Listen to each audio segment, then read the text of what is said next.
Noel, the angels did say, was to certain poor shepherds in fields as they lay.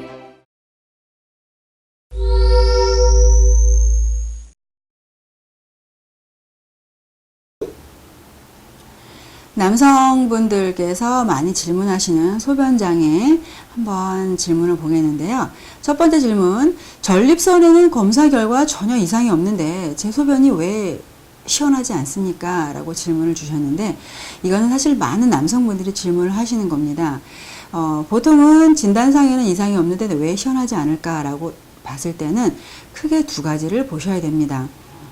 첫 번째는 뜨거워서 소변이 시원하지 않은가, 두 번째는 기운이 허약해서 기능이 떨어져서 시원하지 않은가 라고 보시면 되겠는데요. 그래서 뜨거워서 우리가 소변이 시원하지 않다라고 했을 때는 해독이라는 측면으로 들어가셔야 됩니다. 그래서 오장육부의 장부의 기능이 너무 오버되어서 분명히 어떤 흔히 말하면 독이 쌓여서 오는 경우에는 열증에 대한 부분으로 반응이 오게 됩니다. 그랬을 때는 해독이라는 측면으로 접근을 해서 기능의 정화를 시켜주면 소변의 기능이 아주 시원하게 나오실 수가 있고요. 두 번째로 정말 기운이 허해서 왔을 때라고 했을 때는 기능을 보충을 시켜주면 당연히 세지겠죠. 그래서 흔히 왜 이렇게 오줌에 힘이 없어 라고 보통 이렇게 말씀을 하시는데, 그랬을 때는 기운을 잘 보충을 시켜주면 흔히 말하면 그 오줌의 굵기라든지 이런 것이 세지고 시원하게 잘 배출을 되실 수가 있습니다. 근데 여기서 기능만 허하다고 되는 게 아니라 열이 있는 경우가 훨씬 많기 때문에 단순히 기능만 부족해서 기운이 허해서 오는 것만은 아니다라는 것이 큰 감별점이라고 보실 수가 있습니다. 그래서 요즘에는 그냥 단순히 기운이 허약해서 그런 경우는 별로 많지가 않죠. 주로 이제 연세 드신 굉장히 60대, 70대 이상의 분들의 경우에는 방광이나 신장 이쪽에 기운이 허약해서 오는 경우가 많이 있을 수 있지만 보통 30, 40대, 50대의 경우만 해도 이런 해독을 하셔야 되는 분들이 훨씬 많다는 것을 꼭 기억을 해 주십시오.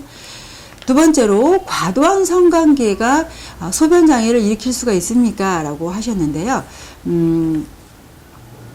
성관계가 과도하다는 것은 내가 가진 기운을 많이 소모를 한다는 것입니다. 그랬을 때에는 우리가 신장의 기운을 우물로 보통 비유를 하는데, 우물에 물이 꽉 차 있을 경우에는 기능이 아주 좋겠죠. 하지만 너무나 과도하게 썼을 때는 우물의 물이 마를 수밖에 없습니다. 마른 우물에서 어떤 좋은 기능이라든지 이런 상황을 볼 수가 없기 때문에 이럴 때는 장부의 정기도 같이 많이 허약해지기 때문에 결과적으로 따지게 되면 과도한 성관계는 사실은 소변장애하고 연관이 있을 수가 있다라고 하는 것이 정확한 대답이겠죠. 그래서 모든 것은 너무 지나치지 않게 해주시는 것이 좋습니다. 세 번째, 아랫배가 뻐근한 통증이 있습니다. 이런 증상도 소변장애와 관련이 있습니까? 라고 하셨는데요.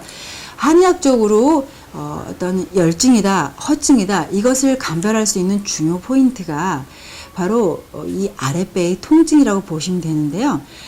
눌렀을 때 아픈 것도 있지만 누르지 않았을 때도 아랫배가 굉장히 뻐근하고 아프다라고 호소를 하신 분이 있는데, 보통 이런 경우에는 열증, 실증이라고 보시면 되겠습니다. 보통은 몸이 허약해서, 단순히 허약해서 기능이 부족해서 소변장애가 왔다 이렇게 됐을 때는 아랫배를 누르게 되면 통증이 거의 없습니다. 그런데 보통은 해독을 해야 되는 경우, 아니면 열증이 낀 경우, 기타 잡증이 있는 경우, 이럴 경우에는 아랫배를 눌렀을 때 본인이 누르거나 누르지 않았을 때도 통증을 같이 동반하는 경우가 대부분입니다. 그래서 이것은 우리가 하나의 감별 포인트가 될 수 있겠죠.